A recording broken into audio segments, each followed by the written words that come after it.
বিসমিল্লাহির রহমানির রহিম। সম্মানিত প্রশাসন, সাংবাদিক ভাইয়েরা, সম্মানিত উপস্থিতি, সবার প্রতি রইল অভিনন্দন ও শুভেচ্ছা, সালাম, আসসালামু আলাইকুম। আপনারা উপস্থিতি ও মিডিয়ার মাধ্যমে প্রচার জেনেছেন যে গত 23 এপ্রিল দাউকান্দি সরকারি ডিগ্রি কলেজে একটি অনাকাঙ্ক্ষিত ঘটনা ঘটে যায়। তার প্রেক্ষিতে এলাকাবাসী মানববন্ধন, বিক্ষোভ মিছিল, সমাবেশ, প্রতিবাদ সভার মাধ্যমে প্রতিবাদ জানিয়ে আসছিলেন। এই প্রতিবাদের প্রেক্ষিতে প্রধানমন্ত্রী জনাব তারেক রহমানের নির্দেশে শিক্ষা মন্ত্রণালয় থেকে পরপর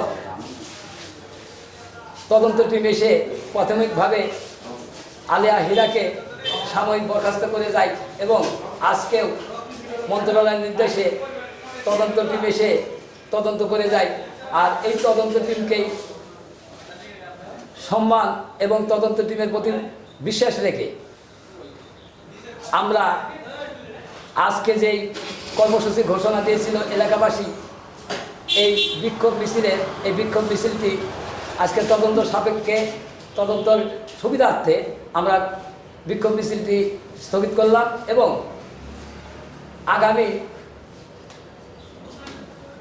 30 এপ্রিল রোজ বৃহস্পতিবার আমাদের দলীয় নেতাকর্মীদের উপর যে মিথ্যা মামলা, হয়রানিমূলক মামলা করেছেন আলেয়া খাতুন হীরা, এর তীব্র নিন্দা জানাই এবং এর প্রতিবাদে আগামী 30 এপ্রিল রোজ বৃহস্পতিবার বিকাল 4 ঘটিকার সময় মানববন্ধন কর্মসূচি ঘোষণা করা হলো। আর সেই দিন এই বৃহস্পতিবারই মানববন্ধনের কর্মসূচি থেকেই কঠোর আন্দোলনের ঘোষণা দেওয়া হবে।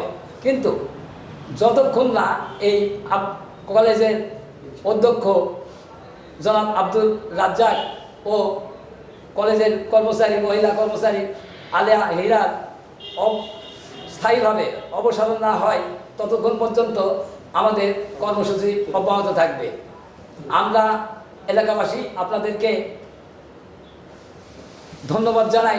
আপনারা আজকে আমাদের ডাকে এই যে হাজার হাজার লোক এসেছিলেন, আপনাদেরকে ধন্যবাদ এবং